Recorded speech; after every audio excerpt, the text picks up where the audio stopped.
So it's Sunday nights here in Ibiza on our second week, and just thought we'd come and catch the sunset at one of my favourite places down in Ibiza here at Kasbah. And I'm sitting with the owner, Giles. How you going? Very well. Nice to see you again for another year. How's it all going with you? Yeah, going really good. We're going to be here for a full season this time, so you'll be seeing a lot of this face. Excellent. That's good to hear. Always like my regular customers. Of course, of course. Now, Giles, tell us a little bit about Kasbah. You guys have been around for a while here. Yeah, this is our 8th season this year, so quite a while now.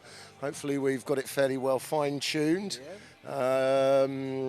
It's another year of good food and good cocktails at Kasbah. So, as always, we specialise in fresh food and fresh cocktails and a beautiful view, which on a night like tonight is really quite priceless. It's definitely something we can enjoy from Kasbah, hey?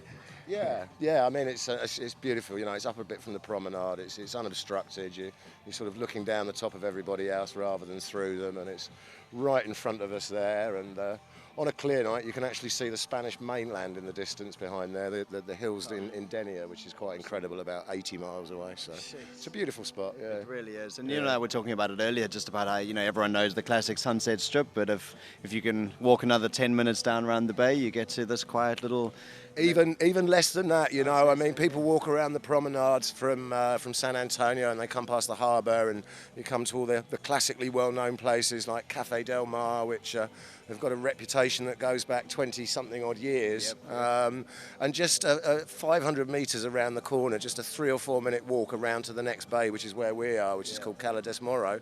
There's a host of other bars. I've got half a dozen neighbours around here. There's actually more bars in Cala Des Moro than there are on the area that's classically been called the Sunset Strip. So it's always my mission to try and extend people's perception of what the Sunset Strip is, and to try and get them to understand that the promenade actually leads a little bit further than nowhere. It's easy to be stood round that corner and look past the large piece of open space there, which is Seis Veriades, and you can only see the back of these buildings. And I don't think people, a lot of people don't know we're here. People that come back time after time find us, and we get good regular customers. But for people that are here the first time, it's quite a shame sometimes that they just end up in the tourist traps, and they'll stand there waiting for ages to get a table, when a short walk around the corner there's a whole load more choice.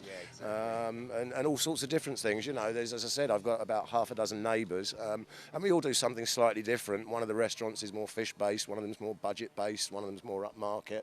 And we try and sit amongst the middle of all of them, really, and be everything to all people wherever we can. For sure. And you guys really do have a great menu as well, like you say, specialising in fresh food and fresh cocktails. But I've got to say, my favourite thing on the menu is the burgers.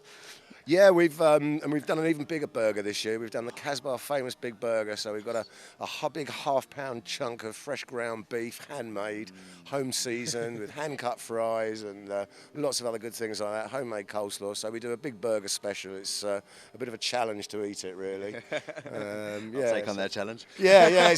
It's always been a popular dish. It was something that went on right from the beginning, and it stayed on there right to the end. There's been other little tweaks and changes to the menu, but the burgers always remain strong, and it's one thing I think that we have a reputation for. People come down here to check out our burgers, so they are nice, but we go all the way through. We go all the way through from burgers right through to fine cuisine. I've got an excellent chef, Benji, who's been with me since the first year we had the place. And he's an absolutely marvellous chef, very consistent, and he turns out a whole variety of things. So we try and sort of cover bases. I mean, we've got a slight sort of slant towards the English palate, because 80-90% of tourists in our area are English, but we also try to be a bit more international and diversify the English palate, which is not renowned for being sort of particularly diverse. So I mean, we've got all sorts of things on there, from chicken and racks of lamb, New Zealand racks of lamb with new potatoes, and nice lemon sole in a parsley butter. We do spit roast chickens off of our own spit in there, which are absolutely delicious. They're very popular in the daytime. We do things for workers. We do workers specials in the daytime, so they can come down here and get a good deal, get something to eat and get a drink for something that's affordable for them, in between all the other things they have to spend their money on. And who else is part of the team? You got Benji as the chef, and? Benji's been the chef with me right from day one. Martin behind the bars, the head barman. This is his 3rd year. He's a very good barman, likes to fuss a bit, so he's known as Auntie Mary. Laura's our head waitress this year. It's her 2nd year back, which is nice. So it's nice when staff come back.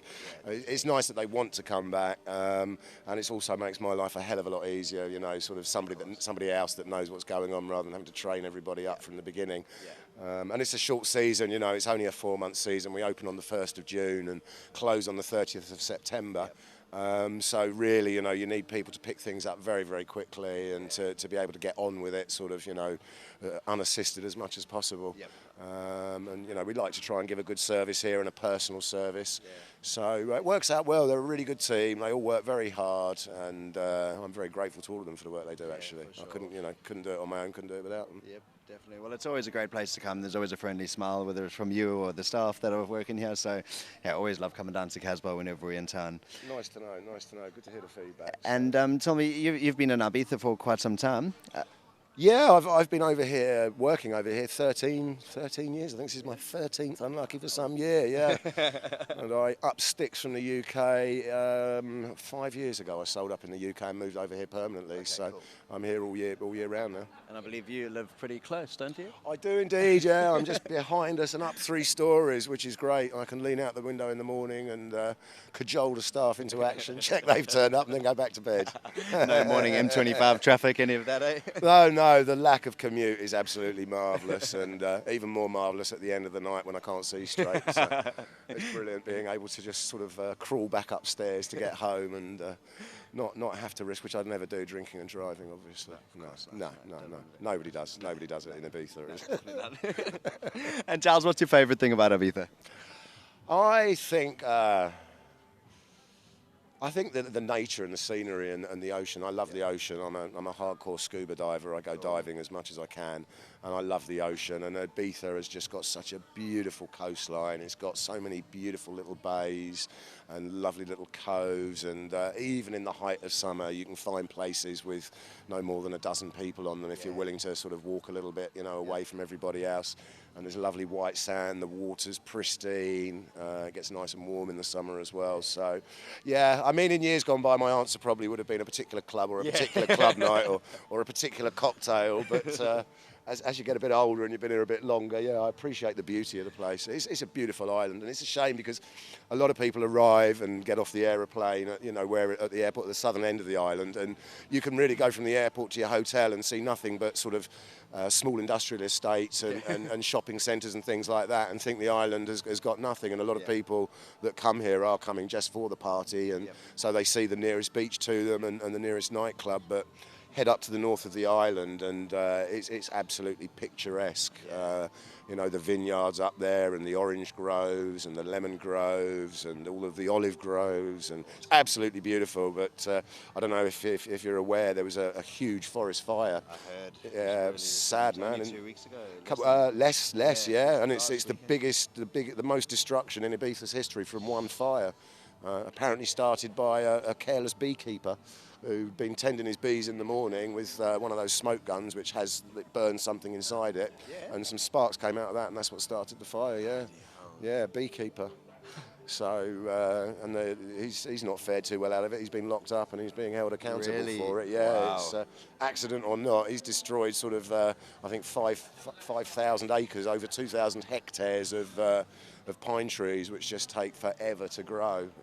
Such a shame, hey? It is, and I've got a friend who's got friends up there, and I think about 80 plus people lost their houses. Houses were destroyed this time, and my mate's friends, the fire stopped sort of at a tree line about 5 metres from where their house is, and he said it's quite ghostly up there. You know, everything's just turned to ash, completely black, and just sort of sticking out of the ground. So quite sad, but it's a big island. It'll recover. You know, it'll go through. It's got the nature and the spirit to grow through. Yeah, it grows back again, and they do say, don't they, that these sort of forest fires and things are actually quite good for the future. It clears away the old and lets in the new. So it's hard to say it while it happens, but it always is good in the long run.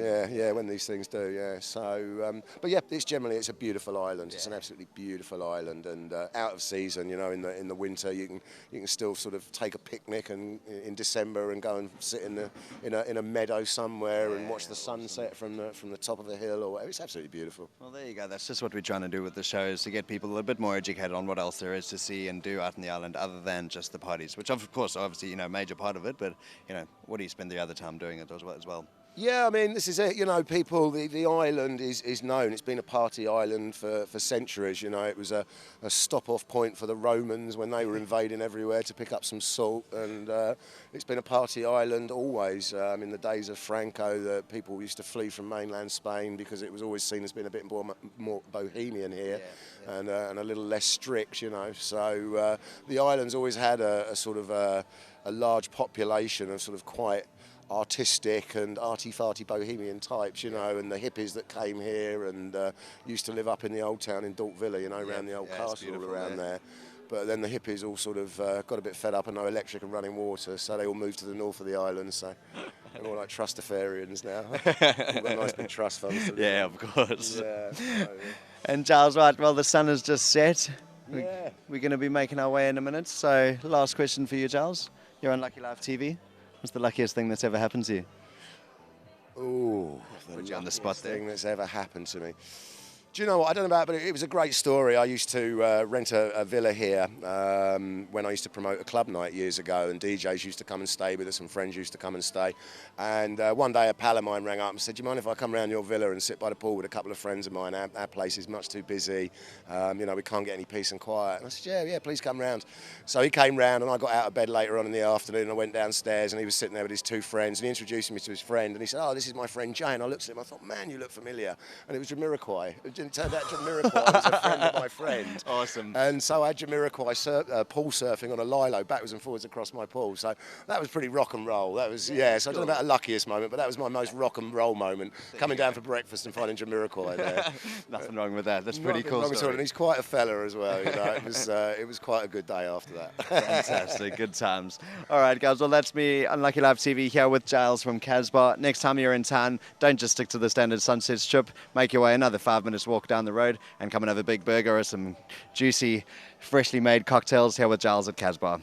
See you guys. Take care. Look forward to seeing you. Thank you very much indeed for your time. All good. Thanks, mate. Cheers, buddy. Cheers, buddy.